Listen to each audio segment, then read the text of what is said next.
Assalamualaikum warahmatullahi wabarakatuh. Kembali lagi di channel aku, Rumah Redil. Di video kali ini aku mau membahas tentang backpacker on budget.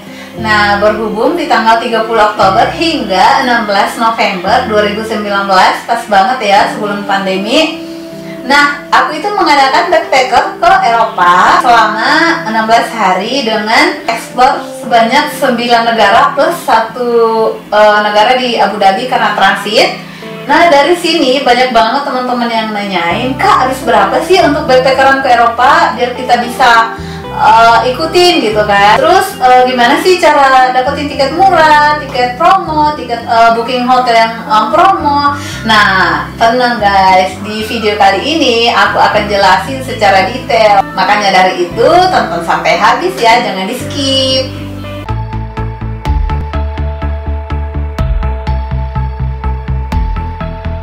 Jadi guys, persiapannya itu aku udah 8 bulan loh sebelumnya, bukan yang tiba-tiba geret koper ya, enggak ya.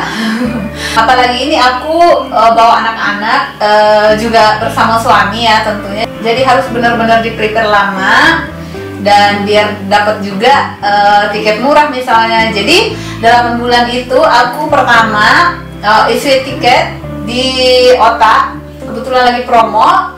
Itu harganya untuk berempat ya. Nah, untuk berempat ini 2 dewasa, 1 anak dan baby infant, karena si Nabil masih belum 2 tahun waktu itu, jadi masih kategori infant. Nah, untuk biaya tiketnya sendiri itu 22.500.000 untuk berempat TP ya. Dan aku menggunakan maskapai Etihad. Emang sengaja banget aku pilih maskapai Etihad supaya bisa transit di Abu Dhabi. Kebetulan suami kan kerja di sana ya, jadi penasaran gitu tempat kerjanya kayak apa sih di sana. Walaupun nggak bisa masuk ke tempat kerjanya, seenggaknya kotanya kayak apa sih. Jadi biar nggak penasaran ya guys. Lalu untuk tiketnya udah. Terus sekarang karena untuk ke Eropa itu nggak mungkin loh kita ke Eropa itu hanya mengunjungi 1 atau 2 negara, rugi banget.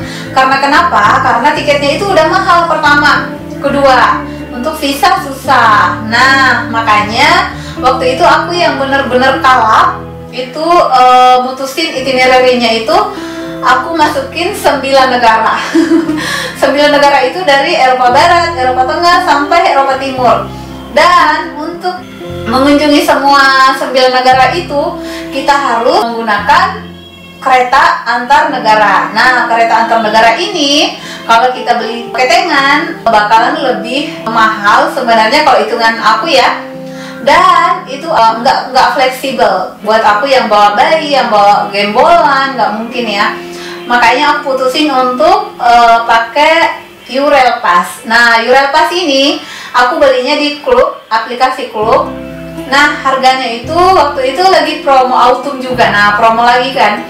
Promo autumn itu 10%, lumayan banget loh kalau dapat promo 20%. Dan waktu itu aku cuma dapat 10%. Harganya itu untuk tiket 2 dewasa itu 15 hari ya.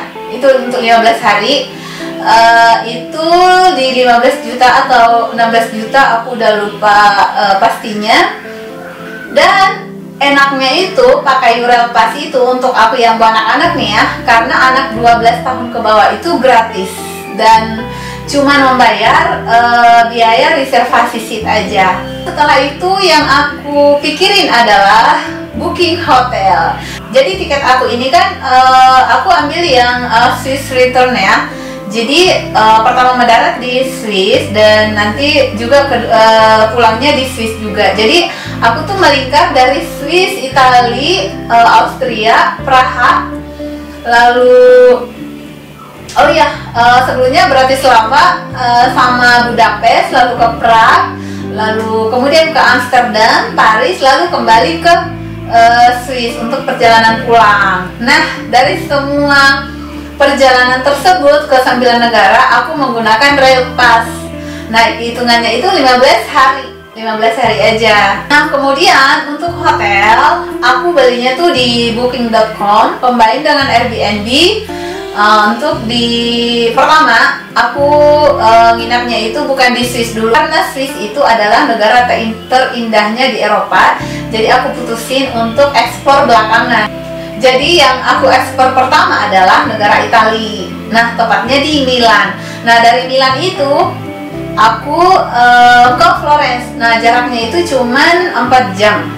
Nah setelah dapat tiket promo, terus booking hotel, dan untuk tiket wisata, nah sekarang adalah untuk persiapan visa. Jadi guys, untuk apply visa itu minimal 3 bulan ya sebelum keberangkatan, atau 90 hari sebelum keberangkatan.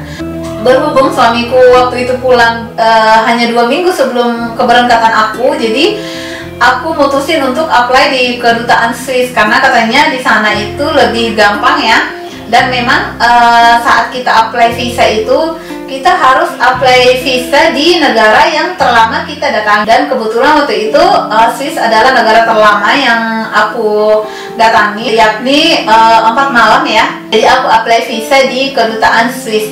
Nah guys, untuk hotel aku pilih yang promo. Aku combine antara belinya di OTA dengan Airbnb. Karena untuk tiap negara itu beda-beda ya untuk ketentuannya bawa bayi. Jadi aku banyakkan pilih yang booking.com. Lalu di Italia itu karena aku ketinggalan kereta dari Florence itu ke Austria, jadi aku harus nginap lagi 1 malam di Florence. Dan itu udah malam guys, waktu itu udah jam 7 apa jam 8 malam ya. Kita harus nyari hotel lagi malam itu, lagi gerimis.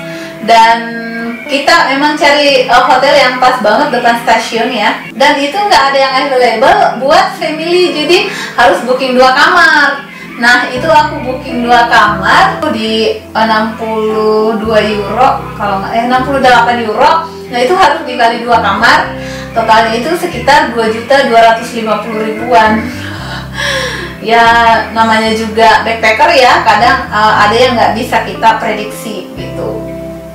Lalu untuk biaya reservasi seat ini aku habis di 8 jutaan ya, karena emang explore 9 negara. Jadi benar-benar itu misalnya dari Florence Italia itu ke Austria itu harus reservasi seat, karena itu untuk perjalanan malam biar kita bisa tidur di kereta. Jadi kita ambil yang sleeping roomnya, jadi bisa tidur gitu. Hotel di Austria itu aku nginapnya di hotel Novotel itu 3 night ya 6 juta. Dan memang itu hotelnya bagus, Novotel ya. Dan waktu itu belum jadi member Accor, jadi nggak dapat diskon. Nah hotel yang paling murah di sini adalah di hotel negara Prague. Di sana itu benar-benar murah hotelnya, itu apartemen ya, jadi bisa masak, nyuci gitu. Aku ambil 2 malam dan bookingnya itu di Airbnb. Aku bayarnya itu 1 juta. 1 juta untuk 2 malam loh. Ini yang hotel yang termurah dari 9 negara di Eropa ya. Dan dari 1 juta itu diskon lagi sebanyak 400.000 karena aku perdana menggunakan Airbnb waktu itu. Lalu untuk makan minum di sini itu selama 16 hari di sana itu aku budgetin 1 juta per hari, itu maksimal, itu udah paling yang hemat. Karena aku juga bawa mejukom sendiri, kadang-kadang kan pengen makan nasi juga kan, nggak mungkin makan roti tiap hari. Karena yang paling mahal memang itu untuk jajan anak-anak, sekali jajan aja di McD itu 360.000-an untuk dapetin cuma nugget sama chicken gitu, sama kentang goreng.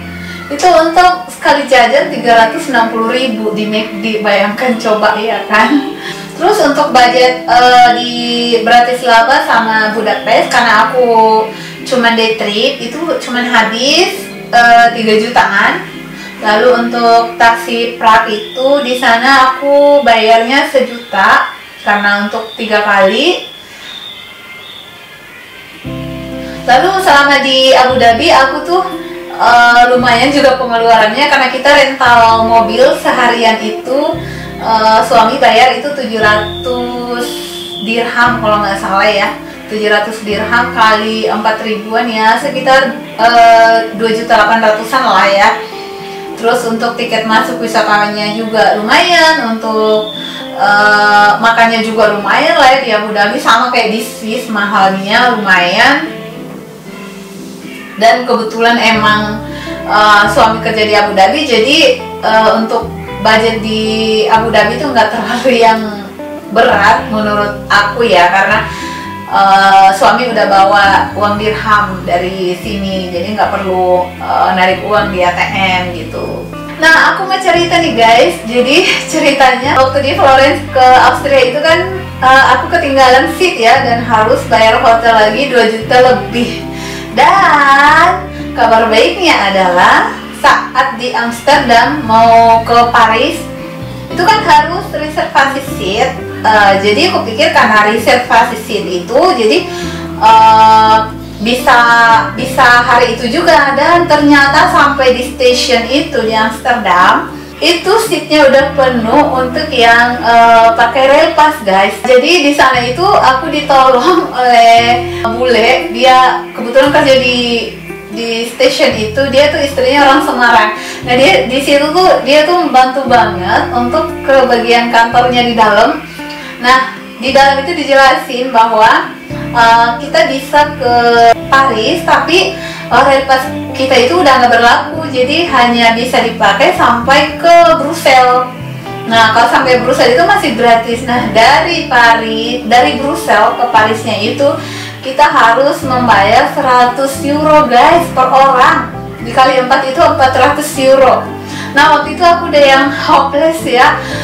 Kupikir kalau misalnya kita nggak ke Paris malam itu, pasti itinerary kita akan berantakan. Suami udah bilang gini, "Mami, taksi ke Paris berapa ya?" Dia mikirnya kayak Jakarta Bogor kali ya, bisa naik taksi gitu. Aku bilang jauh. Ya udah, mau gimana lagi, katanya ya udah kita naik kereta ke Brussels pakai rail pass gratis nih. Dari Brussels ke Paris itu kita bolak-balik sampai yang naik turun mencari info tentang tiket tersebut. Dan setelah ke kantornya katanya, "Ibu nanti bisa bayar di kereta, sebelum naik nanti akan ada kondektur yang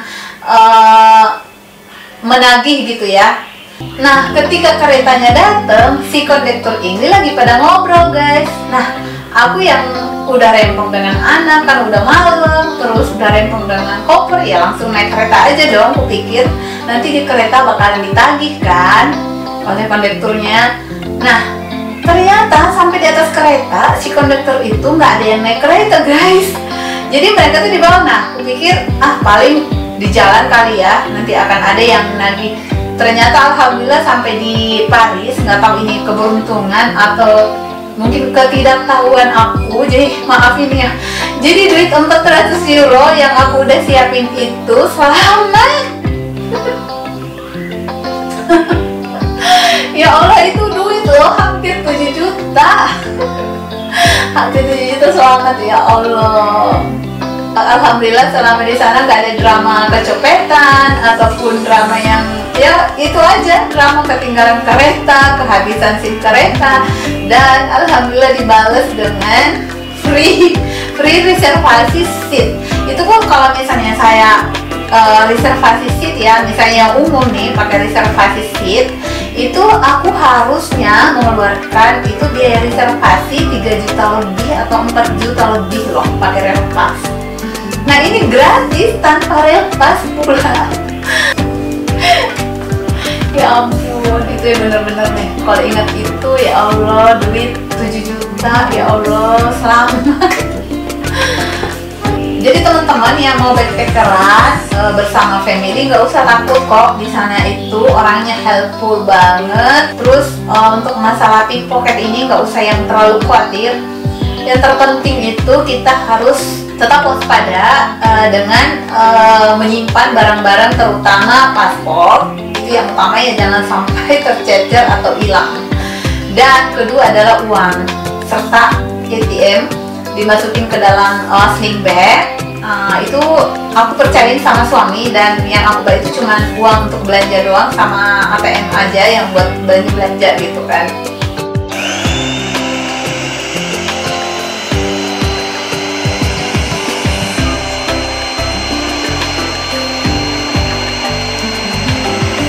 Nah, sekian dulu pembahasan tentang backpacker on budget kita kali ini. Untuk pertanyaannya teman-teman bisa komen di bawah untuk pertanyaan lebih lanjut, nanti aku akan balas. Oke, sampai di sini dulu video kita kali ini. Nantikan video jalan-jalan selanjutnya dengan rincian biayanya, tips and trick untuk cari tiket murah, hotel murah dan sebagainya. Oke, assalamualaikum warahmatullahi wabarakatuh.